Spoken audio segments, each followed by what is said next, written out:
qué decir tiene que me produce una gran emoción y una gran alegría el estar con todos vosotros en este contexto del Instituto Manuel Munier, ¿no? Al que, pues, evidentemente no es que le tenga mucho cariño, es que siempre me he sentido y me siento pues un miembro, no siempre con el mismo grado de actividad, pero, pero sí de fidelidad en cuanto que estamos en la misma, pues, navegando en la misma dirección, ¿no? Y con los mismos instrumentos y humildemente trabajando pues, incansablemente en este ámbito, hasta el punto de eso que hay un momento en que dejé la enseñanza pues, para un proyecto de aplicación del personalismo al, pues a una dimensión práctica de la psicología, como es el acompañamiento pues, terapéutico, pues llevarlo a cabo de modo pues, lo más riguroso posible. Bien, eh, paradójicamente voy a hablar del silencio. Y tengo que decir que el interés por el silencio, por supuesto, pues tuve un interés a partir de lecturas espirituales como los gesicastas, a partir de la filocalía, ¿no? Eso fue mi primer descubrimiento de la importancia del silencio y dentro de la espiritualidad en general, eh, por lo menos a la que yo accedo, que es la cristiana. Pero cuando me he lanzado al ámbito del acompañamiento, aparte por motivos personales, uno va al ir creciendo en edad, descubres que necesitas más parar y tomar conciencia de quién es uno mismo, de qué está llamado y quién es el otro que está ante mí, ¿no? Y esto solo ocurre en el silencio, en el silencio. Y como me dedico al acompañamiento, tanto teóricamente como en la práctica, todos los días pues tengo una, dos, tres personas o familias o todo tipo de circunstancias en las que hago acompañamiento personal, resulta que he ido descubriendo y se ha ido poniendo de relieve cada vez más la importancia absoluta del silencio. Sé que es paradójico tener que expresar con palabras lo que solo se puede descubrir si todos apagásemos todos los móviles y pasásemos tiempos en silencio. Pero quizá pueda ser interesante algún tipo de reflexión sobre qué es el silencio y cómo promover el silencio. Uno, para descubrirme yo. Dos, para descubrir el rostro del otro. Es decir, para permitir el encuentro. Aunque el silencio en sí mismo, más bien es un acontecimiento que consiste en un no hacer. Habitualmente vivimos en nuestra mentalidad pragmática y nuestro modus operandi en Occidente es el tener que hacer, es la praxis.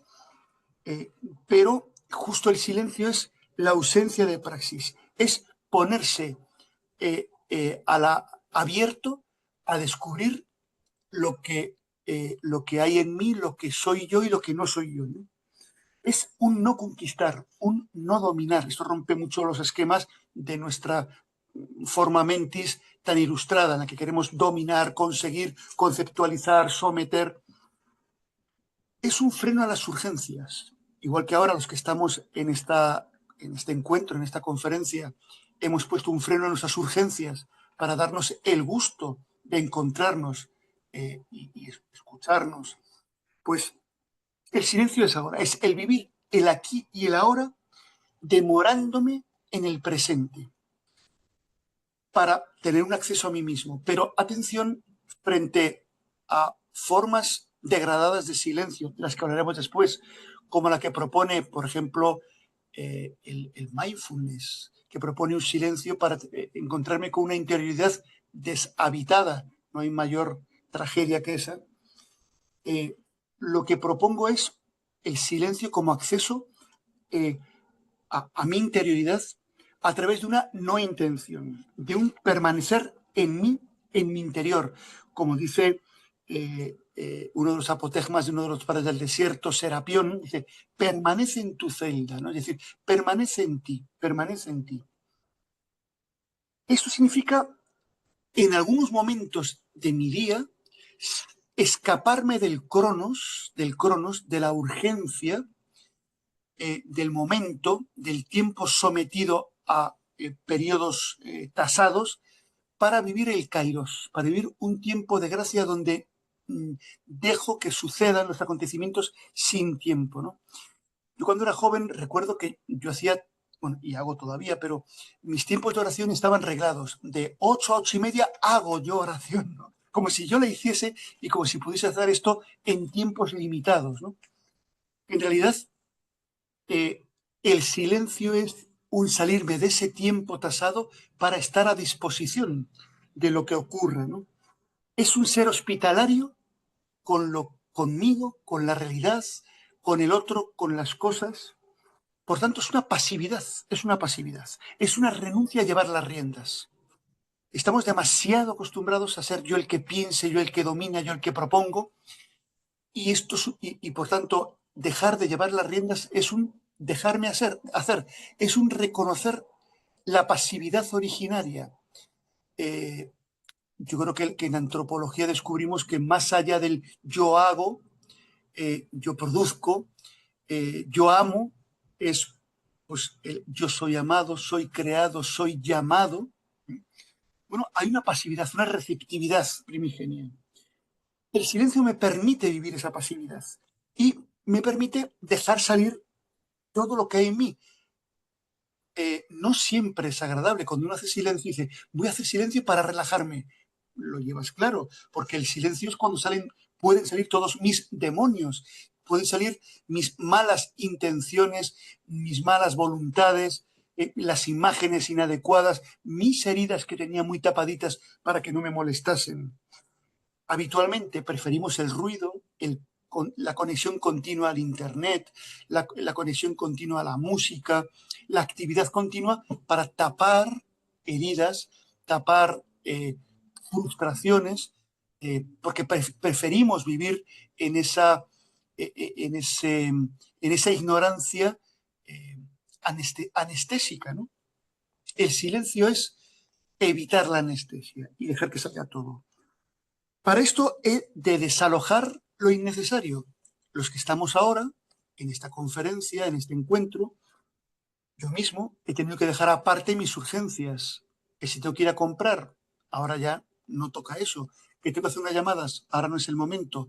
Yo no voy a estar ahora atento al WhatsApp, no voy a estar atento a nada más que a estar con vosotros. He ido desalojando. Pues si aún me desalojase de esta conferencia, empezaría a vivir el silencio. Es un poco el estar atenido a lo que me ocurra en mí. Es una especie de anacoretés, de ser una anacoreta. Ana es hacia atrás y joreo es retirarse. El anacoreta es el que se retira, que va hacia atrás, al desierto. ¿Para qué? Para encontrar, descubrir lo no previsto, ¿no? Voy a hacer si me permitís, una pequeña experiencia. Un segundo, tengo ahí el instrumental para la...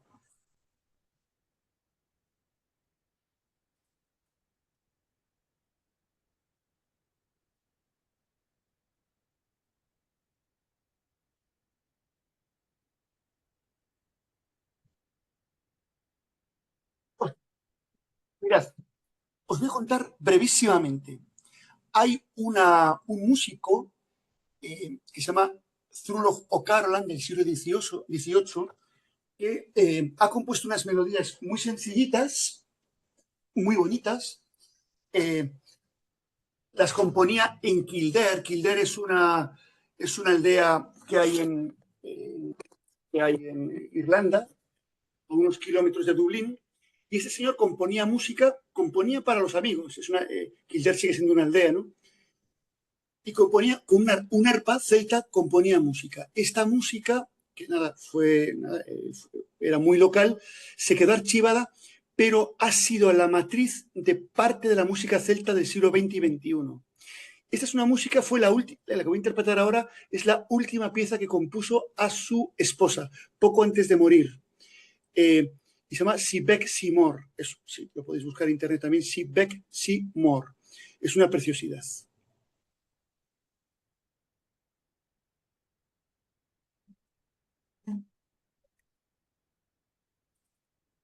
Lo que acabáis de hacer ahora vosotros que es estar atentos, vaciarme de toda imagen y a ver cómo es esa música, eso es silencio. Eso es silencio. Hacer silencio es vaciarme de mí para ver qué va a ocurrir, que no lo sé, que no lo sé. Es un estar atento, atenido. No interpreto la música porque lo que quiero es poner el ejemplo de lo que era provocar un momento de silencio, que es de vaciamiento para atender. Si hay tiempo, al final toco la pieza, porque es muy bonita. Pero eso ya no sería hacer silencio. Bien, ir al desierto, que es como cuando vamos al campo o cuando vamos a un monasterio o vamos a estar 2 días de retiro, lo que hacemos no es huir de nuestra vida, es dar la oportunidad de que salga todo lo que hay en nosotros. Es el momento de ruptura con el exterior, una ruptura que necesito si realmente quiero encontrar, eh, encontrar mi rostro y encontrar el rostro del otro, ¿no? Es tomar distancia de mí. ¿Cómo se hace el silencio? Escuchando. El silencio es escucha. A mí siempre me ha impresionado eh, el, el- el escucha Israel, el primer mandamiento, el Shema Israel. Lo primero que manda Dios es escucha Israel, amarás al Señor tu Dios, pero antes dice escucha, o en el Nuevo Testamento, en el Tabor, este es mi hijo el amado, escuchadle, ¿no? La escucha, o el Salmo 80, 81, ojalá me escuchase mi pueblo, la escucha. La escucha es el estar ávido de abrirme a la realidad. Es una forma de vigilia, de vigilia. Habitualmente estamos dormidos porque estamos metidos en la vorágine de lo que tengo que hacer, de la eficacia de mis acciones, de lo que tengo que conseguir. Eh, por tanto, no acabo de tener un momento de descubrimiento de quién estoy llamado a ser. ¿Dónde estás, Adán? Pues el poder descubrirme dónde estoy, a qué estoy llamado, qué estoy haciendo con mi vida, ¿no? El hacer silencio me permite el despertar. Frente al estar dormido, el silencio me permite el ser consciente, el volver en mí, el tomar conciencia de a qué estoy llamado, de mi propio nombre, del nombre que se me da para ser plenamente yo. Es salir de la indiferencia, de la indiferencia. Eh, Habitualmente vivimos eso, volcados en las urgencias que me impiden tener el tiempo de encuentro para descubrir lo importante, para contemplar lo importante. La escucha me lleva a desinstalarme, porque descubro cómo son las cosas, que no siempre es como yo pienso que son las cosas. Y eso es dejar mi comodidad, la comodidad de mis conceptos. La escucha es prestar atención. La atención es quedar atenido a lo que se me hace presente. Quedar atenido. Es advertir cómo son las cosas tal y como se me presentan.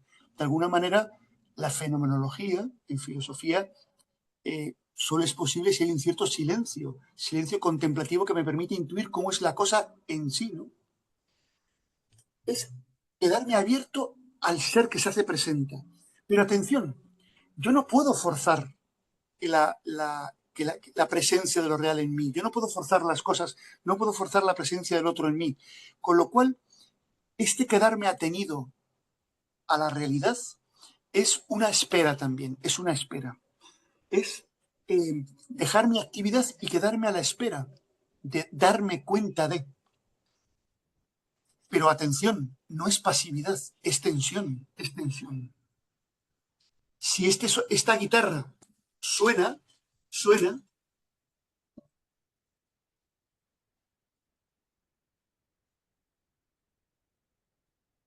es porque las cuerdas, gracias a este clavijero, las tienen en una determinada tensión, un determinado tono.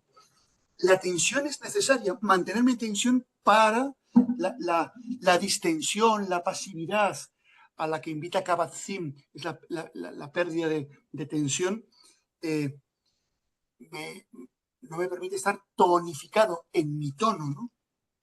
Solo hay auténtica escucha cuando estoy en tensión, atento, en vigilia, ¿no? Eh, la escucha, por tanto, el silencio, es sistemáticamente obstaculizado porque vivimos en un mundo de ruidos interiores, de ruidos exteriores y del fluir continuo de mis propios pensamientos.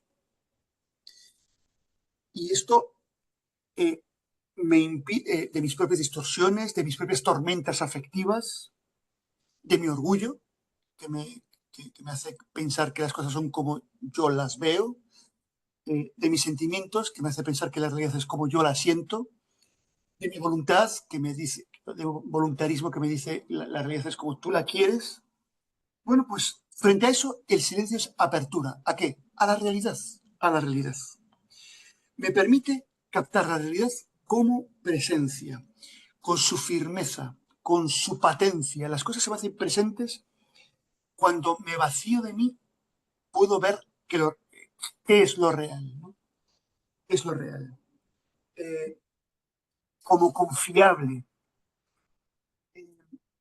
Esto, por ejemplo, cuando hacemos acompañamiento a personas es fundamental. Mientras que en psicoterapia se suele poner etiquetas, este es un trastorno obsesivo compulsivo, este es un TOC, este es un TAC, trastorno de ansiedad generalizada, este es una persona bulímica, este es una persona fóbica, ponemos etiquetas, esto me impide ver el rostro del otro. Incluso no solo las categorías nosológicas me impiden conocer a la persona, sino a veces mis propios enfados, mis propias etiquetas. Este es uno de Podemos, este es del Opus, este es de no sé cuánto, este es, mira lo que me hizo aquello. Y le miro bajo la estrecha mirada de aquel concepto, de aquel enfado, de aquella categoría nosológica, de aquella reducción. Eso me impide ver el rostro del otro. También lo hacemos con nosotros mismos, ¿no? No permitimos ver la verdad de la maravilla de lo que se hace presente, ¿no? El silencio, y fijaos qué munieriano es esto, es lo que me permite ver la realidad como acontecimiento, no como conjunto de hechos. Las cosas no pasan, me pasan. Entonces, darme cuenta de que lo que sucede, me afecta, me está hablando, me está mostrando un perfil, un rostro, ¿no? Es decir, escuchar me permite volver a acceder a la dimensión de, uno, axiológica de lo real y por otro lado, a lo real como misterio, a lo real como misterio. Es decir, lo real más allá de los datos, de lo fáctico, a lo asombroso, a lo asombroso. Es cierto que esto lo tenemos cuando uno va por primera vez al mar, después de muchos meses, ¡ay, el mar es asombroso!, ¿no? O cuando uno ve a un bebecito, cuando yo veo a mi nieta de 3 meses, yo me quedo pasmado de la belleza, ¿no? Pero a lo mejor nos hemos acostumbrado a ver a los seres queridos. Pues ya no nos asombramos tanto de nuestro esposo o de nuestra esposa. Bueno, el de siempre, ¿no? Ya no me asombro pues, de un día de lluvia, ¿no? Aquí en Galicia llevamos la intemerata de agua, ¿no? Y no nos asombra. A mí siempre me ha llamado la atención los pescadores, al menos los gallegos, que charlan de espaldas al mar. O sea, yo voy allí embelesado y ellos pasan de mirar al mar, ¿no? Ya los aborrecen. O aquel, bueno, o cómo algunas personas se han acostumbrado a la Eucaristía. Pero ¿cómo es posible? O acostumbrarme al otro, cuando eso es un misterio. O acostumbrarme a vivir si cada día es único, ¿no? Esto me permite volver a acceder o tener sensibilidad para el misterio. También el silencio me permite abrirme a la realidad como posibilidad, como posibilidad. Frente a lo fáctico, las cosas ya están ahí. No. El silencio me permite incluso el soñar.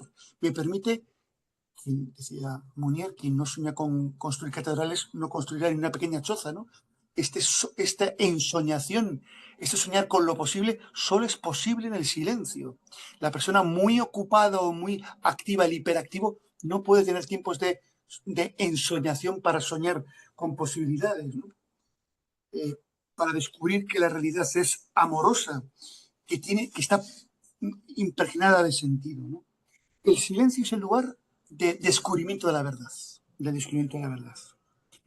Y además, como me abro a la realidad como acontecimiento, descubro la realidad como apelativa, como apelativa. Las cosas no se presentan ante mí, se presentan ante mí porque son valiosas llamándome, ¿no? Y además, el silencio me permite descubrir, redescubrir la realidad como don. Para mí, os lo confieso, es un regalo para mí hoy estar con vosotros. Es un regalo, es un don. ¿Eh? Y esto, pues, si yo me hubiese dejado llevar por la vorágine del día que llevo, pues sería, no vería esto. Sin embargo, lo he esperado en silencio tiempo, he hecho un silencio antes de empezar. Estaba aquí sentado media horita antes, me estoy tomando ya mi segunda taza de tila, que la disfruto mucho.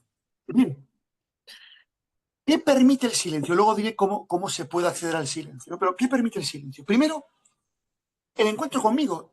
¿Cómo estoy yo? O sea, ¿yo cómo voy a acompañar a otro? ¿Cómo voy a reaccionar ante el rostro del otro que me apela, como dice Levinas, con su rostro me llama y tal? Muy bonito Levinas, majísimo. Pero espérate, tengo que estar en disposición de poderme impactar por el rostro del otro. ¿Cómo lo hago?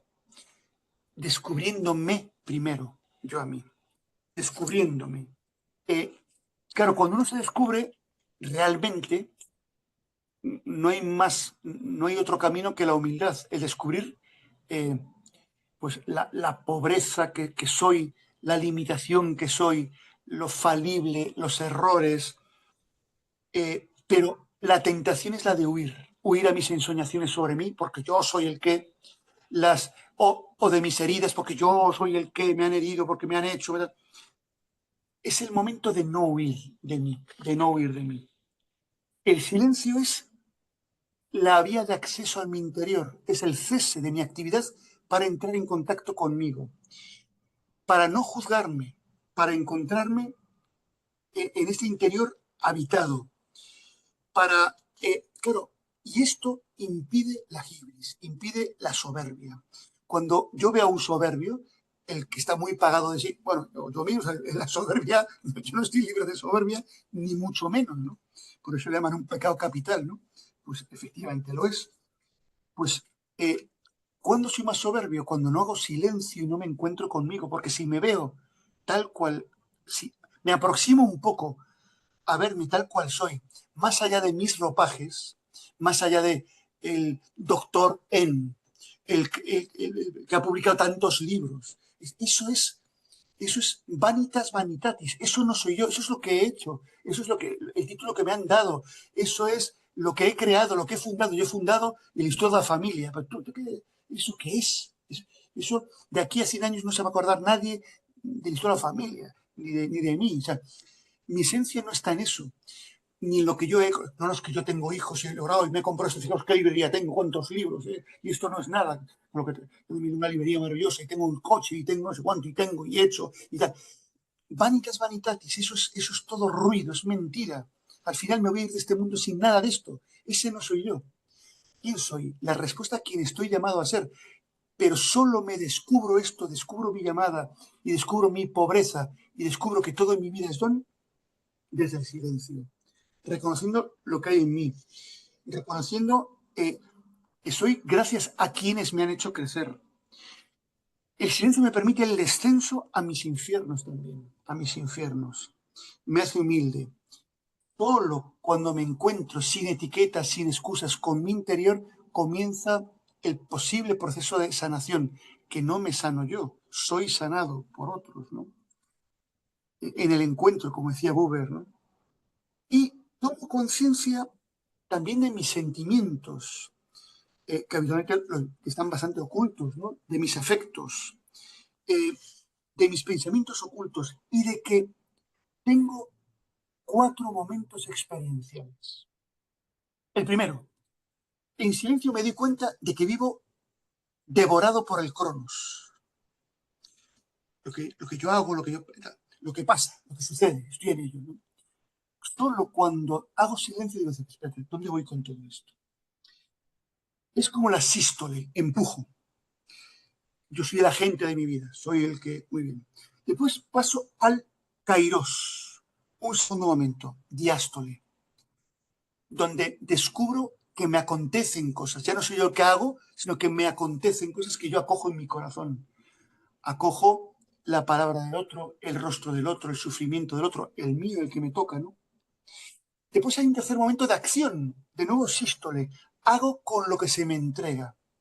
Y por último, hay otro momento de kairos, el descanso agradecido por haber puesto en juego lo que se me ha entregado. Ya no soy yo el autor, el personaje, porque yo, no. Ya soy la respuesta a los dones que se me han dado. Esto es el proceso progresivo que solo puedo descubrir en silencio. Por tanto, hay una... el silencio permite la muerte del yo ideal, de ese personaje que me he construido.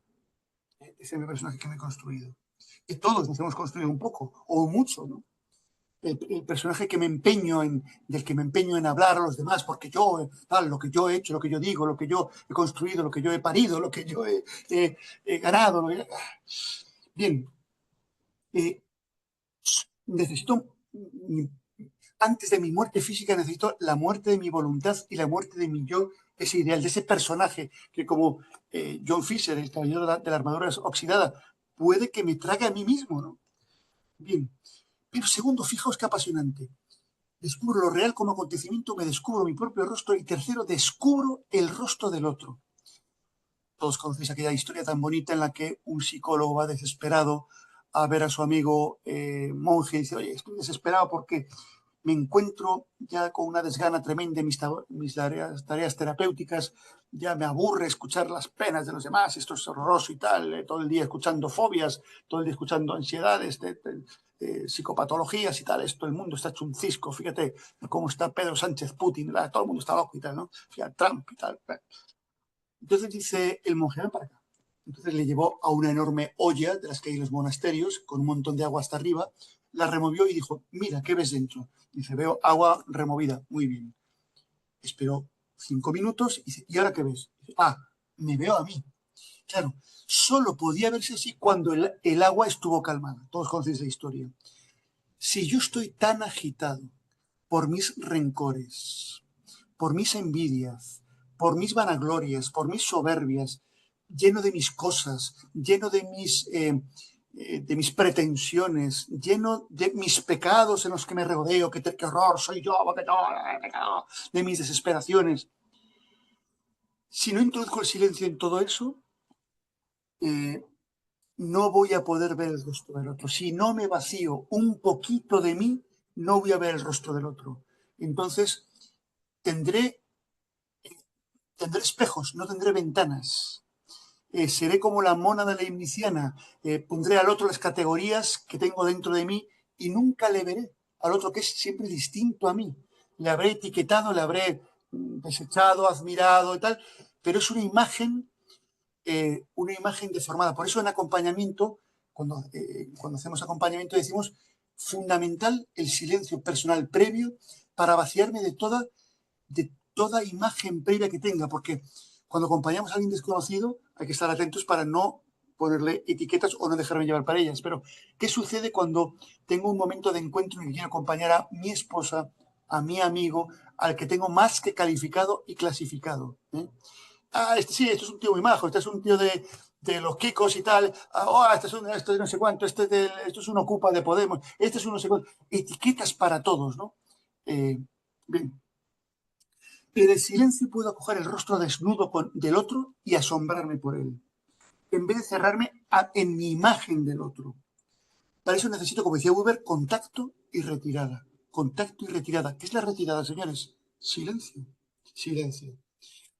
El silencio me permite, además, una mirada amorosa sobre el otro, que es amorosa, acogedora y en disposición de darme a él.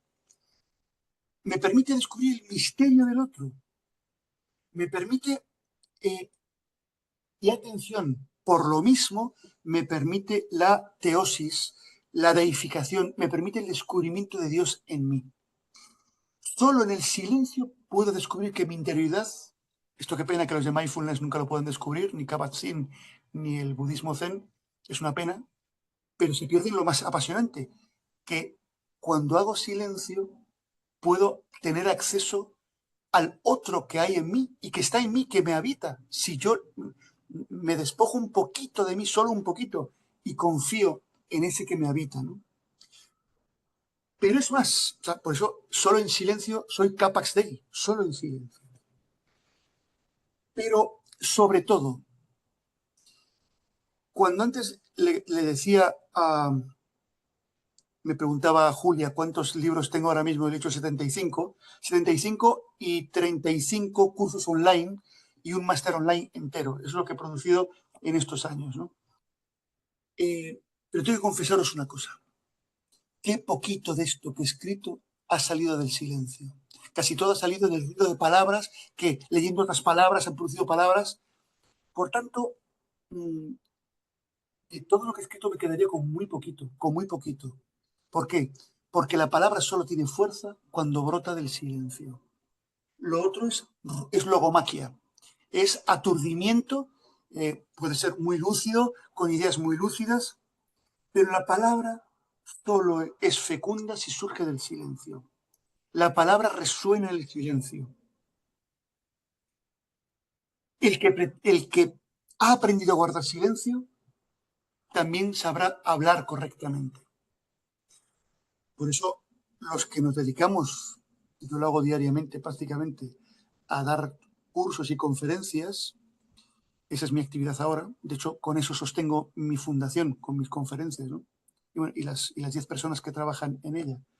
Parte del presupuesto son mis conferencias. Pero a mí esto me interpela mucho, porque no puedo ser una máquina altoparlante de soltar ideas de las que he aprendido de tantos maestros, ¿no? Sino que en cada ocasión me impongo un tiempo de silencio para que lo que diga sea consciente de que es una ocasión única, como es esta que estamos viendo ahora. Para mí es una ocasión única, porque encarna no es la encarna que está ahí con nosotros, no es la encarna de siempre. La Julia no es la Julia de siempre. Antón no es el Antón de siempre. Cada uno de los que estamos en esta conexión no somos el de toda la vida. Estamos en un momento biográfico único de nuestra vida. También lo estoy yo, también lo estoy yo. Si ahora nos encontrásemos, descubriríamos que, oye, ¿cuánto ha pasado en nosotros y a través de nosotros, ¿no?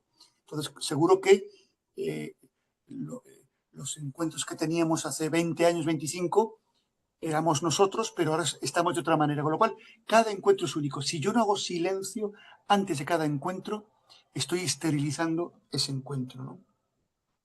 Es más, habitualmente en el encuentro con el otro, muchos de mis acompañamientos es escuchar al otro, atenderle, admirarme, estar encantado con estar con él. A veces es que no hay que hacer más, es dejarle espacio al otro. Mi palabra puede ahogar al otro. El terapeuta medio va a darle pautas, a darle psicoterapia, a darle procedimientos, a darle consejos. Ahogas al otro en tu pretendida sabiduría. Buber lo dice muy bien en Sanando a través del encuentro. Dice, hay un momento en que el terapeuta y el acompañado tienen que dejar de ser el especialista y el dañado para ser dos personas que se encuentran y están en mutua presencia. Ahí es donde te la juegas, ¿no? Eh, Bien, ¿qué niveles de silencio hay? Niveles de silencio. Y ya hemos dicho que el silencio me permite abrirme a la realidad, abrirme a mí y abrirme al otro, incluido el otro con mayúsculas, ¿no? No hay experiencia religiosa sin silencio. Por eso el ritualismo pues termina por secar tanto a las personas. ¿Cuántas personas he conocido que muy religiosas, pero que no han tenido experiencia de Dios porque no han hecho silencio, ¿no? El silencio es muy duro. Para mí es muy duro hacer silencio, ¿no? Bien, el silencio, ¿dónde comienza? Pues señores y señoras, el silencio corporal externo, en callarme, en permanecer quieto en un lugar, en encerrarme en mi habitación, en estar en quietud física, rompiendo con las sensaciones externas. No quiero ver, no quiero mirar. Sobre todo con las visuales. Por eso yo creo que el acceso masivo al móvil y a las redes sociales, que no digo que no sean buenos instrumentos, ahora mismo lo estamos utilizando todos nosotros, ¿no? Y afortunadamente lo tenemos. Pero me refiero al empleo masivo de la vida online es el asesino de la vida espiritual, porque me impide ese silencio, ¿no? Yo veo a la gente que está en misa, en los restaurantes, estás ahí a lo tuyo. Te entra un aviso del WhatsApp, a mirar el WhatsApp. Eso es terrible, ¿no? Silencio interno. Tomar conciencia de mis sensaciones internas. Dejar de hacer silencio no significa simplemente no mirar. A veces es tomar conciencia de lo que estoy oyendo, de los sonidos, sin más, pero tomar conciencia. Después tomar conciencia de mis sensaciones internas. Estoy seguro que a esas horas del día, más de uno de nosotros tiene dolorcito por aquí, una pequeña lumbar, una pequeña opresión en el pecho, dolorcillo en las piernas, pero nos lo negamos, no atendemos a mis sensaciones dolorosas o gozosas o alegres, sino que me encuentro un poco mal, ibuprofeno, un poco mal, Airtal, un poco mal tal. Pero espérate, escúchate. Después, otra forma de escucha que cada vez, y de silencio, que cada vez voy descubriendo con más intensidad, aunque me cuesta mucho hacerlo, por mi glotonería, no solo material de comida, sino en general, es el ayuno. El ayuno es abstenerme ayuno de ver imágenes, ayuno de comidas, me permite una quietud espectacular, que me permite el silencio. Hacer silencio está muy unido al ayuno trófico de comer. Yo soy capaz de hacer mejor el silencio y hacer oración tras un silencio por la tarde-noche cuando no he comido nada y cuando, no, por supuesto, no he tomado alcohol y no he visto mucha televisión. Al revés,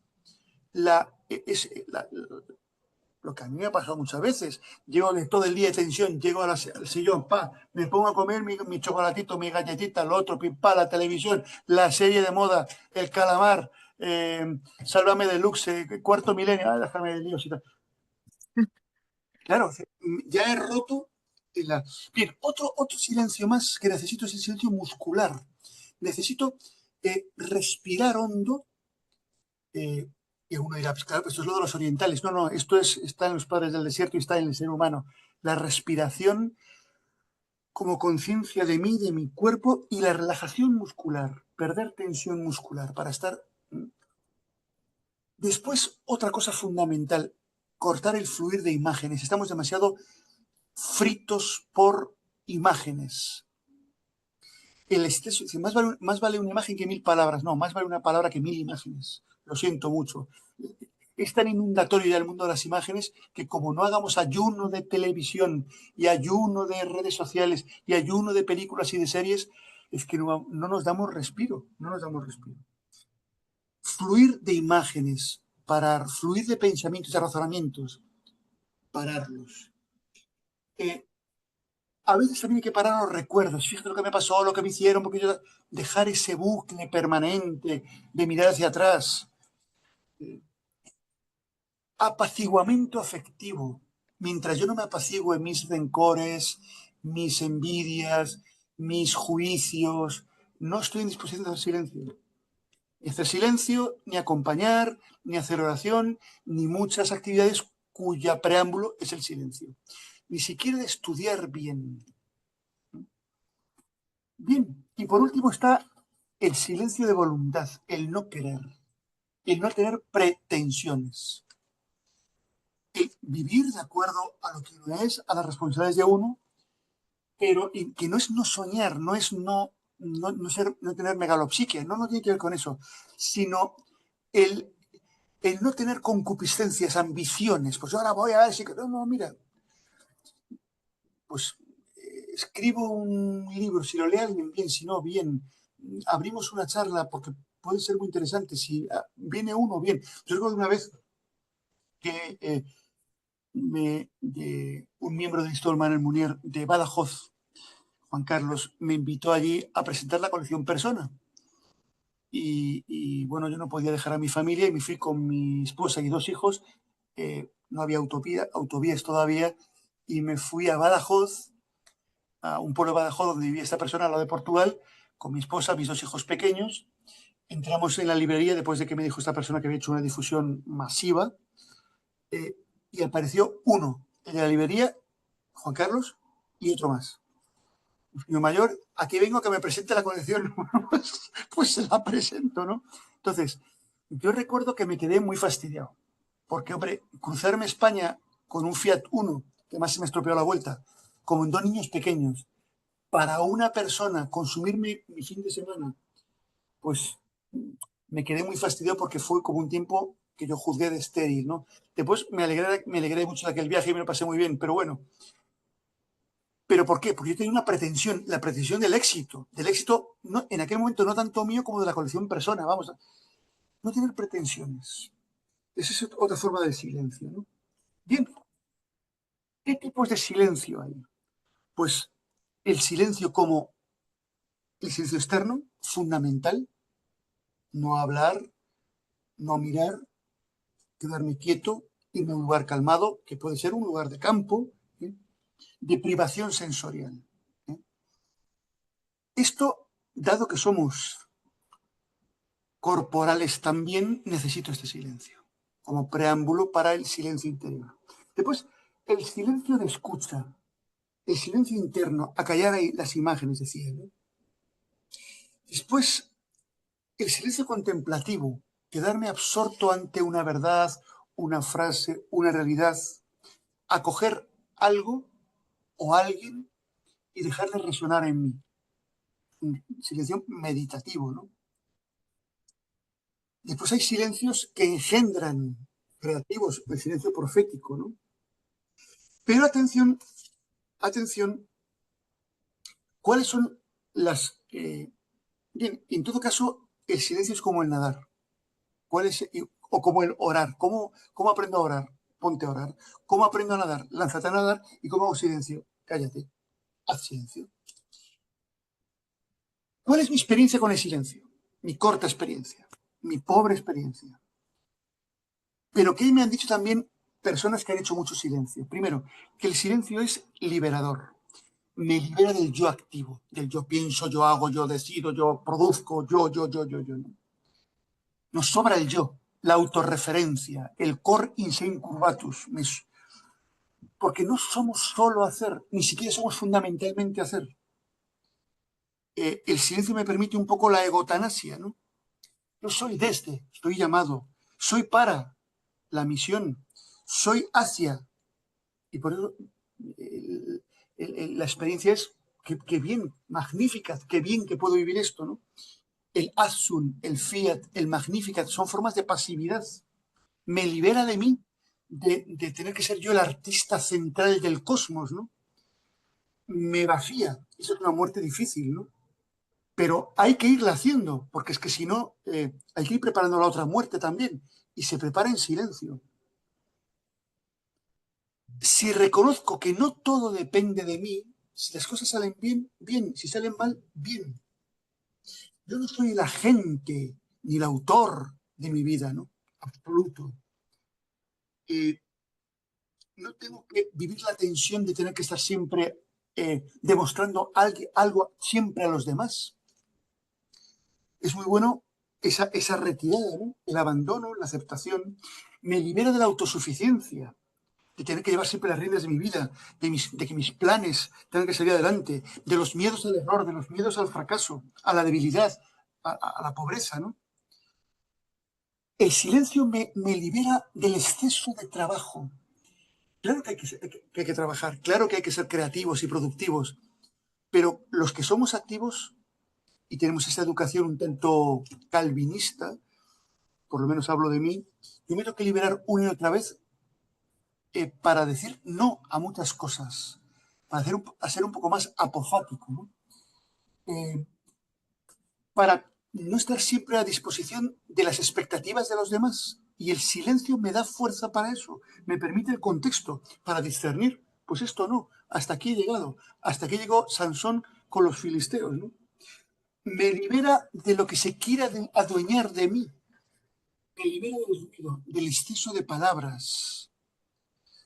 Una vez se encontraron tres sabios que iban en una oposición para catedrático de filosofía. Iban hablando por el camino, bla, bla, bla, porque Kant, la crítica son pura, decía que a priori Oye, pero bueno, claro, pues ahora, sin embargo, tú te das cuenta que eso no viene desde Kant, eso ya estaba en Wolf. Un momento, Wolf no, pero eso venía de Leibniz. Entonces, y se van enzarzados y tal, y llegaron y tenían hambre y tenían una pastelería. Iba con ellos un cuarto que iba en silencio, iba meditativo. Entraron los cuatro y entonces los tres primeros seguían allí discutiendo. Bueno, os habréis dado cuenta, la investigación esta que han hecho en Filadelfia de la autenticidad de la metafísica de las costumbres ha descubierto que el CID F24 es apócrifo. Esto sin duda es la versión que después llevaron en la escuela de Gotemburgo cuando hicieron aquella edición alemana, que es la que tradujo García Morente. No, pero tenías que tener en cuenta que García Morente fue la versión que tenía es la versión del 24. No, perdón, no es cierto. Es la versión y el cuarto callado. Y yo dijo a la pastelera, oiga, perdone que le molesten en sus diatribas, ¿dónde van ustedes? Dice, vamos a una oposición de catedráticos de filosofía. Dice, ya, pues a mí me parece que el que va a ganar la cátedra es el señor este que está más callado. ¿Usted qué dice, señor? ¿Usted qué sabrá? Usted, señora, sus pasteles.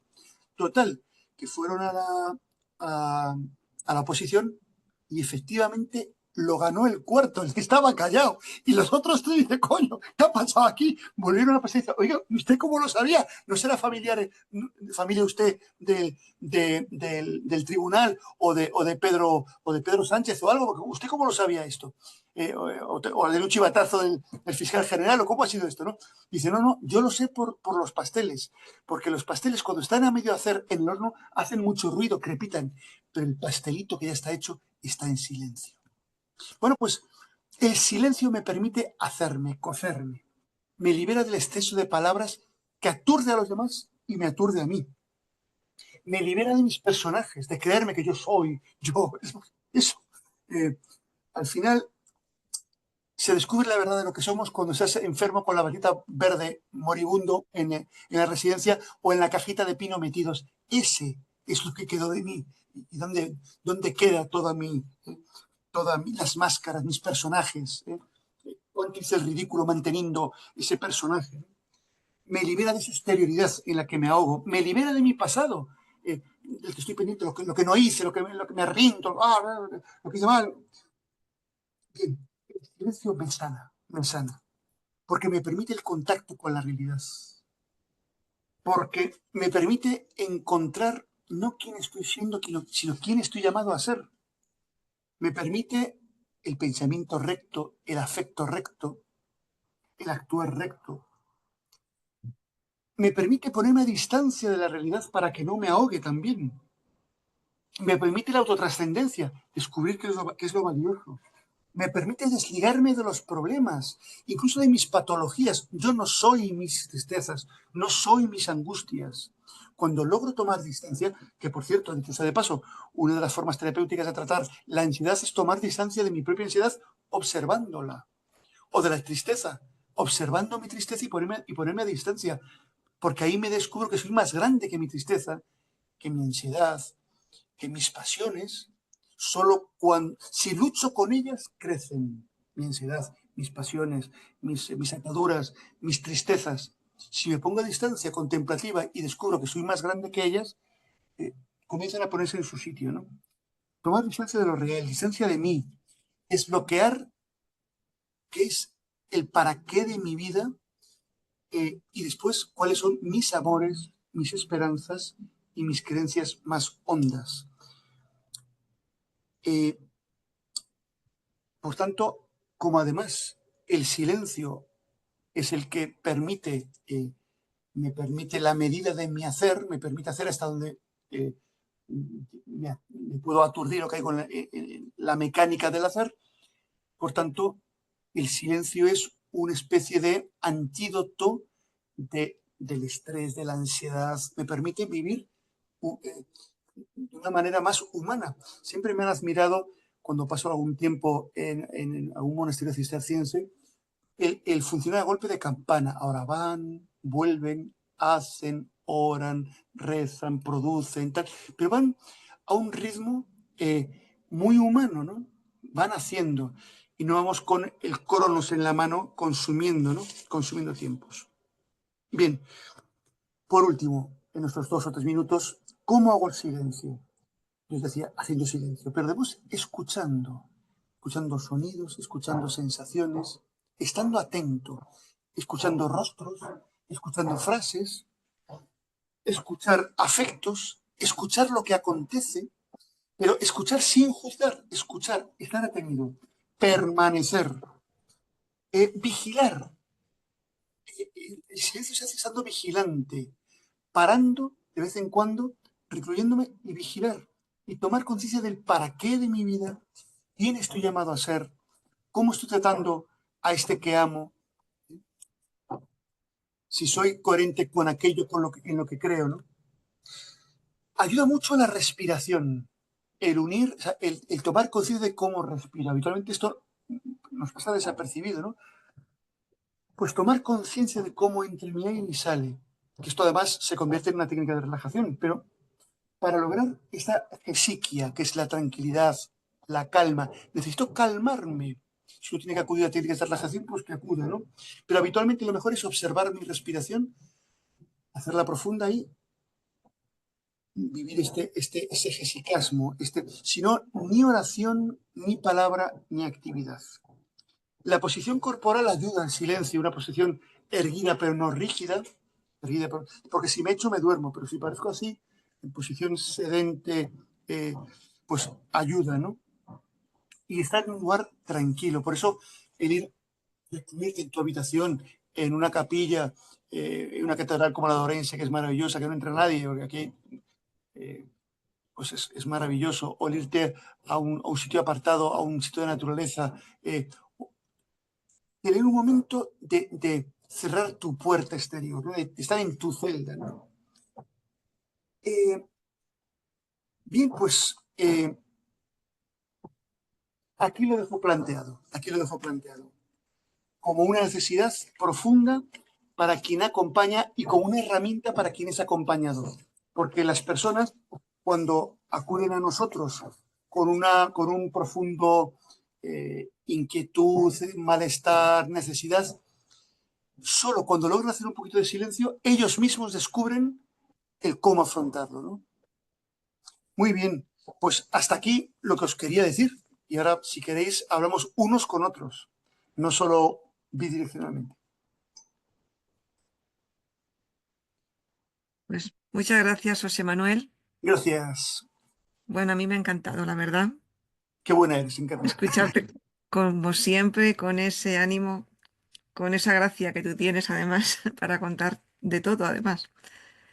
Bueno, pues abrimos el turno de palabra. Podéis alzar la mano o la mano en una de las imágenes que aparecen, que nos posibilita el Zoom.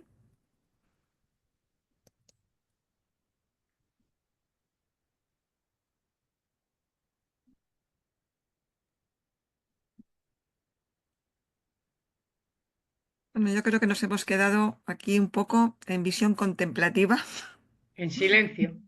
en Si así silencio. fuera, Estamos yo en creo que silencio. podríamos cerrar la sesión triunfantes. Ahora hagamos silencio. Eso sería maravilloso. Yo lo voy a hacer al acabar, ¿eh?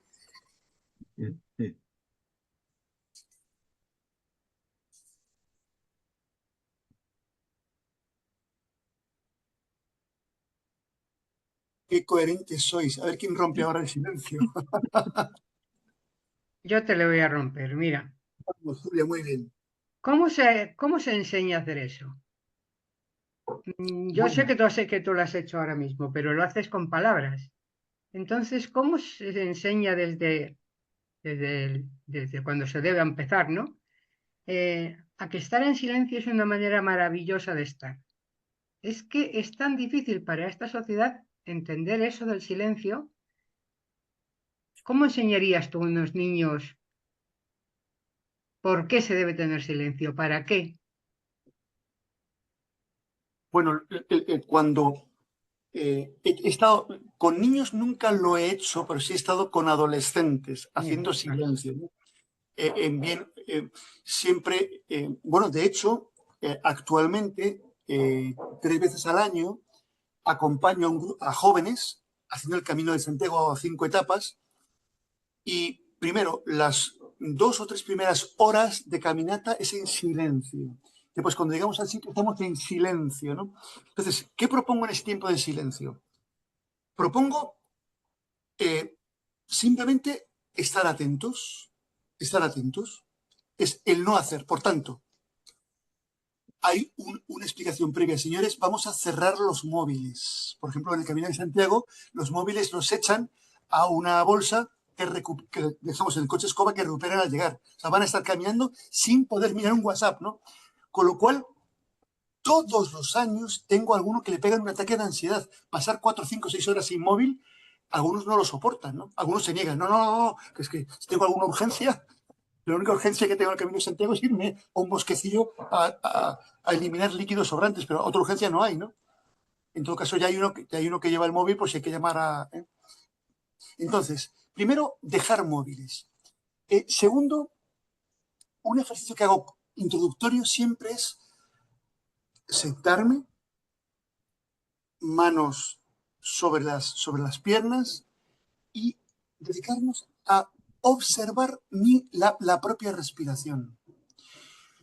Después, a tomar conciencia de los silencios, perdón, de los sonidos, pero, atención, sin imaginarme nada de qué lo produce, sino ir de un sonido a otro.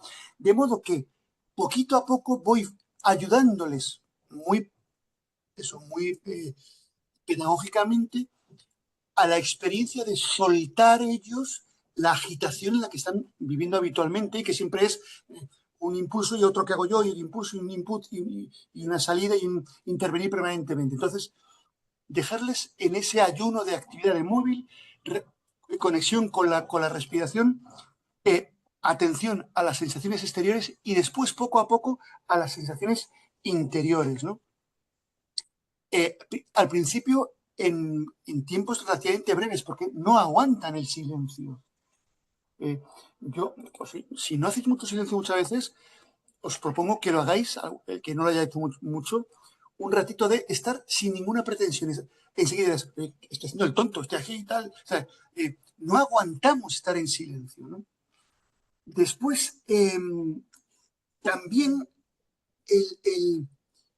por ejemplo, ayuda la meditación, que es la meditación en cuanto, por ejemplo, observar una llama de una vela. Es una manera de estar atento a algo que no soy yo también. Eso te va dando la práctica del no hacer, ¿eh? Del no hacer.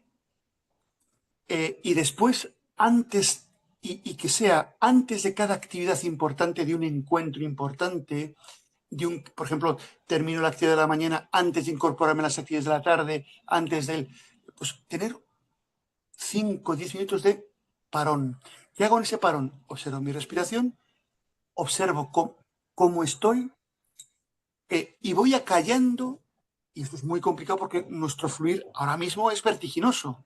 Seguro que durante esta charla alguno ha pensado lo que tiene que hacer después, le ha entrado algo de WhatsApp, tiene sus situaciones, has acordado de tal cosa, ha tomado nota que de otra. O sea, de alguna manera estamos demasiado pendientes de todo lo que tenemos que hacer y lo que hemos hecho y tal. Entonces, tener lo que se llama enfocusing. El focusing es una herramienta psicoterapéutica de Gendlin, que es filósofo y psicólogo Eugene Gendlin. Desarrolla una técnica que se llama focusing. El focusing comienza con lo que él llama un vaciado de tanques. Es muy interesante, es muy interesante. Vaciado de tanques, que es todas mis urgencias de este momento, las visualizo. O sea, por ejemplo, tengo que hacer la cena. Lo veo hacer la cena, envuelvo esas palabras y las imagino que las pongo en una cesta, por ejemplo, en un lateral. Tengo que llamar a mi hijo, lo envuelvo y llamar a mi hijo para después. Y tal, para después. De modo que me voy despojando de las urgencias y me voy quedando para estar. A mí siempre me ha llamado la atención una palabra que está en latín, que define muchas de las actividades de María, de Nazaret. Estabat. María estaba, de María apenas se cuenta lo que hacía. Se dice que estaba presente en la cruz, estaba con los apóstoles, estaba. ¿Qué es estar? Estar presente con plena presencia. Eso solo es posible desde el silencio. el estar. Entonces, estar, ganar en atención, ganar en escucha. Entonces, por ejemplo, una vez que estos ejercicios, el ejercicio de escucha, yo no sé si lo sabéis o no, pero yo tengo diagnóstico de hiperactividad y déficit de atención. Yo soy hiperactivo de una manera insoportable, sobre todo para los que tratan más conmigo, para mi esposa y tal, ¿no? O sea, no poder parar quieto. Yo, por ejemplo, hasta ahora nunca he visto una película entera seguida en mi vida. Me levanto 2 o 3 veces, ¿no? Nunca he leído un solo libro a la vez, leo varios. Nunca escribo un solo libro, escribo varios. Y poco a poco he ido logrando cierto aposentamiento, ¿no? Bien, pues ayuda, entonces, justo porque me dedico al acompañamiento, he tenido que desarrollar mucho que a mí me costaba mucho, que era el escuchar. Porque en cuanto me hablaban, ya tenía la respuesta de él aprendida en mi librería, en mi librito de filosofía personalista, que ya podéis ver por ahí a tutiplén. Todo esto que veis es filosofía personalista, todo, salvo alguna Biblia que tengo por ahí. Y las obras de Santo Tomás.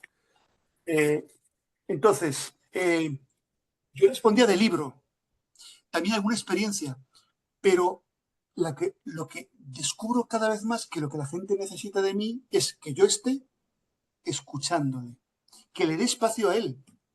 Y alguna vez, a lo mejor, le hago alguna pregunta. Y entonces, yo descubrí en ese sentido el modus operandi de uno experto en acompañamiento. Es una historia brevísima, os lo cuento y ya damos paso a otra palabra. Está en un bestseller de un médico que se ha hecho muy famoso. Bueno, ahora algunos médicos se han hecho muy famosos. El San Segarra cuenta 4 cositas y la ha petado, ¿no? Bueno, con ese, no, es que esto es cartesiano-newtoniano, tiene 4 palabritas y tal, y te lo adorna, y esto es la supraconciencia, y la gente, qué impresionante. Bueno, nada, pero no es que no es interesante. Bueno, hay un médico mucho más interesante que este San Segarra, que también es un tío majo, se llama, un tal Lucas, ¿no? Tiene 2 libros que son un bestseller. En uno de ellos, el más leído, en el capítulo 24 de este libro, cuenta la siguiente historia. Que había 2 personas que venían discutiendo entre ellos porque habían fracasado en un proyecto personal que tenían siguiendo a un líder político que pensaban que iba a triunfar y no solo no triunfó, sino que se lo cargaron.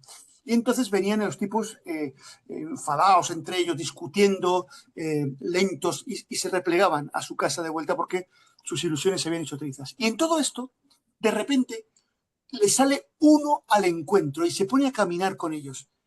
Atención, le sale al encuentro y ¿qué hace? Camina con ellos, les escucha, está en silencio. Pasa un rato y de repente, cuando ya se ha ganado su confianza, le dice, oye, ¿de dónde venís? Y ellos dicen, ¿cómo?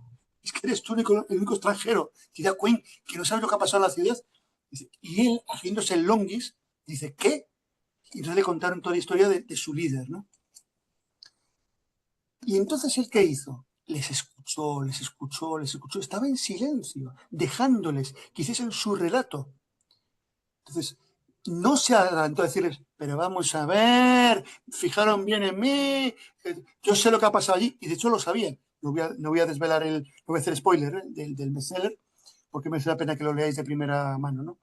Total, que después, como los tíos eran duros de corazón y de mollera, les propuso una metanoia y una metacardia, como la metanoia a través de textos que eran significativos para ellos. Pero no des cuenta de esto y de esto y esto. ¿Y eso qué significa para vuestra historia? ¿Qué luz estará sobre ti mismo? Les confrontó. Pero eso fue la única palabra que utilizó. Ni siquiera les dio un consejo. No les dijo hacer esto. No, les dejó ser. Después les empezó a arder el corazón porque aquello les parecía muy interesante, porque de repente comenzaron a intuir que la historia que ellos habían contado a sí mismos de sí mismos era otra y comenzaron a tener una autoagnición distinta. Agnición es un reconocimiento de quiénes eran ellos antes de reconocer al otro, de la agnición del acompañante. Y le dijeron, oye, quédate con nosotros, que ya, mira, ya es de noche y tal, si eso quédate, que tenemos aquí un vinito de Ribeiro muy rico y un pote, o sea, tenemos aquí un caldito gallego y la con grelos, y se quedó. Y se quedó cenó con ellos y, atención, les propuso una experiencia que tampoco voy a desvelar, una experiencia. Y la experiencia que les propuso y que vivieron les hizo que se abriese el corazón, una metacardia. Y entonces, y ahí el acompañante se retiró. Es decir, casi todo el tiempo estuvo en silencio para dejarles espacio a ellos, ¿no? Esto es imposible si se dejase llevar por el chorreo de razones, conceptos, que podía haberlo hecho, porque el acompañante este del que os hablo tenía conocimientos muy profundos de lo que había sucedido, de lo que tenían que hacer y de lo que sucedería, ¿no? Bueno, pues puede ser un buen ejemplo de cómo estar, escuchar, confrontar, proponer y dejar ser al otro. Eso solo es posible si yo estoy muy acostumbrado al silencio, ¿no? Gracias, José. Mira, Juan, Israel, ¿quieres preguntar? Pregunta. Si no... Israel, no se te... Sí, es que estaba digo que activando no se te la... oía. Bueno, darle las gracias a José Manuel, porque es un lujo de poder escucharlo, sí. Y yo me ha llamado la atención lo que hablaba del retroceso, del anacoretismo, de buscar el silencio en el desierto. Y después me ha gustado mucho el comentario del último bestseller del médico Lucas. Y yo he anotado por aquí que anclarse en el pasado, que es como de donde en ese anclaje está la tradición que nos lleva a un futuro, ¿no?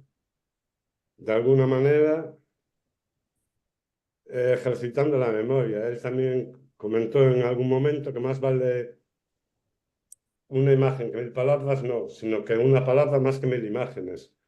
Pero hoy, a día de hoy, yo tengo que tomar notas de todo y vamos, que no soy capaz de recordar casi nada cuando nuestros antepasados todo lo hacían de manera de memoria y todo se transmitía así. Pues nada, solamente agradecértelo y dejar este comentario. Muy bien, Israel, muchas gracias. Da gusto escuchar tu acento gallego. Así que yo sé que estamos físicamente muy cerquita. Hoxe chovería moito por aí por non, está a cousa moi... Bastante. Y sopla, y sopla. Sopla e chove. Bueno, pues, gracias Israel, también para mí es un gusto verte. Y claro que hay que guardar memoria de mis experiencias, de mis encuentros, de mis acontecimientos. Yo ya he dicho que al comienzo yo os confesé que mi actividad actual de esos últimos 10 años ha sido, además literalmente, ha fructificado lo que yo he vivido de manera más activa en la historia del Munier los 10 años anteriores. 10 años anteriores, ¿no? De modo que la historia de la familia es, yo diría, un hijo del instrumento de Munier en el sentido ideológico, ¿no? Y yo mismo, yo vivo, tejo mi tapiz con los hilos que me han dado mis maestros, mis experiencias. Yo tejo mi tapiz con los hilos que me ha dado Carlos Díaz, que me ha dado López Quintas, que me dio mi abuela, la pianista, que me han dado las personas que quiero y que me han querido, que me han dado tantos autores.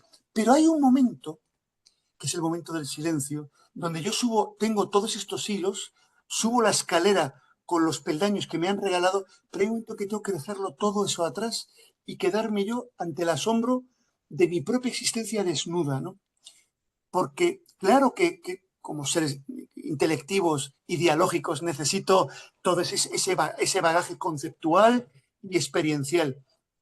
Pero como, igual que Santo Tomás después de haber escrito la Suma Teológica y la Suma contra Gentiles, él dijo, al final, pero esto se puede ir todo al garete, esto, porque tuvo una experiencia de contemplación, una experiencia mística y dijo, es que en realidad Dios es mucho más que lo que puedas pensar. No es que es mucho más, es que es distinto, es que esto... O sea, al final uno necesita soltar todo eso para el encuentro pleno, más pleno con uno, con el otro. Y después el pasado, si es el pasado que tú decías, Israel, el pasado de esos mimbres que me han regalado otros, porque uno es un enano a hombros de gigantes, y eso sí es enano y no microscópico, como en mi caso. Pero en todo caso, eso está bien, el reconocer los rostros de quien me han entregado sus hilos y gracias a quien pues, yo puedo expresar todo esto. Pero también es cierto que hay que hacer una limpieza de todo ese pasado negro, de lo que me hicieron, de lo que hice mal, del tiempo que perdí, de mis fracasos, eso hay que dejarlo atrás. Hay que dejar que el pasado sea pasado para vivir el momento que tengo, que es el momento presente, con la ilusión, con el camino que tengo por delante. Hay un pasaje del Evangelio que a mí me gusta mucho, de Filipenses, ¿no? O de Hebreos 12 o de Filipenses 3:13, que viene a decir lo mismo, ¿no? Dejando lo que está detrás, me dispongo a correr el camino que tengo por delante, y añade pues los ojos en Jesucristo. Pero esa es una clave, ¿no? Dejar lo que está atrás, dejar de lamentarme, quejarme, es que eso ya está hecho. Lo bueno ya está hecho, lo malo ya está hecho. Si uno es creyente, lo deja la misericordia de Dios, pero no puedo ir eternamente con el fardo de mis dolores, quejas, frustraciones, sinsabores. No, vivo en un momento presente. Entonces, hace falta hacer una kenosis, un vaciamiento de mis tanques. También de mis conocimientos. Es un poco lo que decía Wittgenstein, ¿no? Todo esto sirve hasta un momento en que hay que callar. Hay que callar. El concepto ya no sirve. Ya solo puedo callar. Ya no puedo decir, solo puedo mostrar, ¿no? O asombrarme con lo que se me muestra. Hay dos palabras más. Yo, María Celina. y yo quiero. ¿Me oyes, Encarna? Sí, A ver, ¿Hablo yo? bueno, A ver, Ok. ¿sí me escuchan? mira, ¿Sí me- Florian, espera un poquito porque no te Vale, había visto a ti. vale. Que hable Celina, luego hay otra persona que también ha levantado la mano y luego tú, Florian, ¿vale? Lo hacemos Vale. así. Bueno, muchísimas gracias, José Manuel. Qué gusto conocer tu rostro porque conocía algunos libros, pero no tu rostro. Eh, bueno, lo que yo quiero comentar, y antes de que se me olvide, a ver si queda al último un espacio para que toques esas notas de música celta que me encantaría escucharlas, ¿verdad? Que mencionaste, pero bueno, mi comentario es, eh, no es fácil en esta época, en estos momentos que vivimos, interesarnos por el silencio. Yo en mi experiencia creo que ocupamos primero un interés que nos nazca desde el fondo de nosotros, de esa necesidad de retirarnos y de lo externo y de estar dentro de nosotros, pero también ayuda mucho un grupo. Porque no todo mundo tiene la fortuna, a lo mejor, de tener un terapeuta como tú, pero a lo mejor sí podemos encontrar grupos donde podamos hacer relajaciones, meditaciones, ¿verdad? Que nos ayuden a ir encontrando ese contacto, ese sabor que nos prenda y que ya se vuelva una necesidad de estar recurriendo a nosotros. Entonces, al principio no es fácil. Hay mucha gente que empieza y se decepciona, igual como hacer una dieta, hacer ejercicio, hacer algo. Si no le encuentra uno el punto, lo deja. Entonces sí tiene que haber una insistencia, un insistir, insistir, eh, hacerle caso a esa necesidad, pues para poder ir avanzando en el estar en silencio, pues en sitio. Eso quería comentar. pues Celina, en primer lugar, encantado de conocerte también. Me encanta también tu acento y me encanta lo que dices y cómo lo dices. Tienes toda la razón. Mi propia experiencia ha sido de ser guiado por otros eh, en el camino del silencio, de la meditación, de la oración, siempre comunitariamente, ¿no?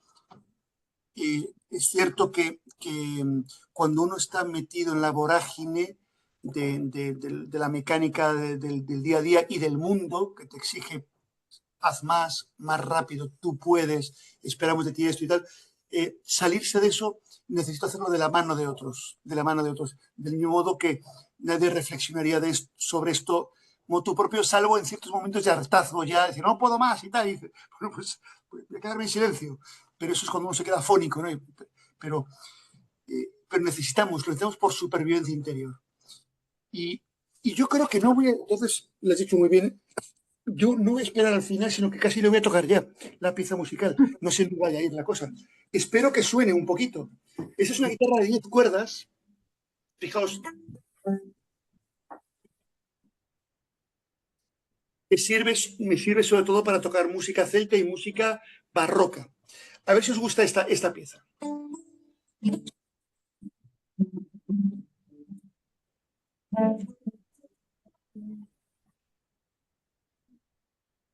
No se oye bien, Sotse. Sí. Qué pena, qué pena, qué pena. Yo sé que hay un sistema para que se escuche bien la música, pero no sé cómo sería la cosa.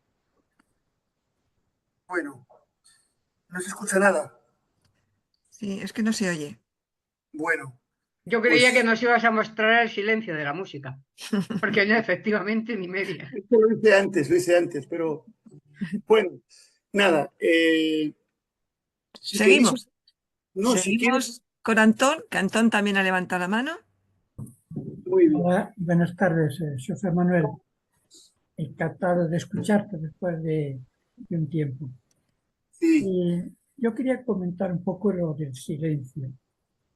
Y quería comentar como dos cosas. Una primera, que el silencio permite que afloren las cosas a la memoria y que, haciendo con serenidad, se pase de la memoria de agravios a la memoria de agradecimientos. Porque a veces lo que hacemos es memoria de agravios, los que me han hecho. Y claro, la memoria de agravios lo único que hace es crear malestar en uno y evidentemente en los demás. La memoria de agradecimiento, en el momento lo que crees amistad, comunión y alegría, vamos, y gozo en la vida. Y luego otra cosa que quería comentar en torno al silencio es que entre el estímulo y la respuesta, en el ser humano debe haber tiempo para la conciencia,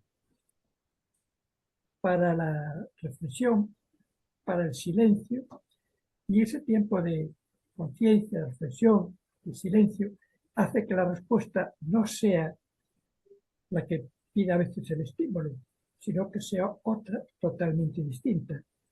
Y sobre todo en la relación con las personas, también hace sobre todo algo que es muy importante a mi entender, y es que a veces la respuesta la tiene la persona que hace la pregunta o que está contando y planteando el problema. Simplemente dejarle ese tiempo, el empezar a verbalizar, etcétera, poner la experiencia, el problema fuera, ya lo ve de otra manera, se ha autodistanciado y ya el problema es distinto. Por tanto, para ella, ese silencio y para el que escucha, pues ayuda a que no sea una cuestión mecánica, sino que pase de una cuestión más de conciencia, más de amistad, más de diálogo, más de empatía, más de comunicación, etc. Y gracias sobre todo por tu aportación y por lo que has dicho. No, gracias a ti por tu aportación, porque tú sí que eres una persona sabia y podrías haberlo dicho tú mucho mejor que yo, pero gracias, Antón, que eres siempre tan bueno y tan oportuno con tus palabras. Y es cierto todo lo que dices. Lo que también es cierto es que cada vez más esa conciencia que debería haber entre el estímulo y la respuesta cada vez está más ahogado por la inmediatez de todo lo que ocurre. Vivimos sometidos a una exigencia de inmediatez asfixiante, ¿no? Entonces, recuperar esa conciencia, el silencio lo que permite es el darme cuenta de, sin más ni menos, ¿no?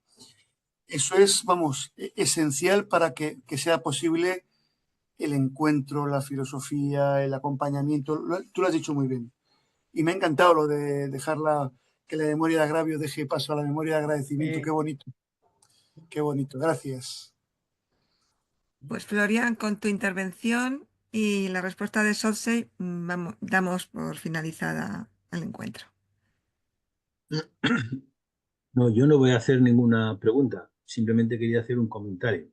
Y el comentario es que me parece que es muy necesario practicarlo, el silencio, y también veo la necesidad de que, sobre todo en el magisterio y en los maestros, interiorizaran estas cuestiones. Porque hoy me parece que una de las cuestiones claves de la escuela es que los críos viven en una estimulación tan permanente que no saben escuchar. No pueden Sí, efectivamente. escuchar. No saben estar callados un minuto. Ni siquiera, no hablamos ya, si hablamos de clases, lo mismo que si hablamos de la catequesis, que si hablamos en cualquier cuestión, no se puede trabajar. O es muy difícil trabajar. Y si no se escucha, difícilmente se puede aprender algo. Nada más. Gracias, Florian. Primero, que es una alegría verte. Y Yo también. segundo, ya verte también como siempre. Bueno, Y gracias. que es cierto, a mí es un fenómeno que me ha llamado mucho la atención y que he estudiado un poquito, bueno, he atendido un poco a eso porque hay un fenómeno que es últimamente, hace unos años para acá, los niños, como los videojuegos, las actividades online llevan un ritmo tan frenético, los dibujos animados de niños, los veis, es pam, pam, pam, pam, pam, pam. Mira, cuando vuelven a las actividades cotidianas, las de casa, las del colegio, se aburren porque la vida les parece que va lenta comparado con la hiperestimulación que tú decías, ¿no?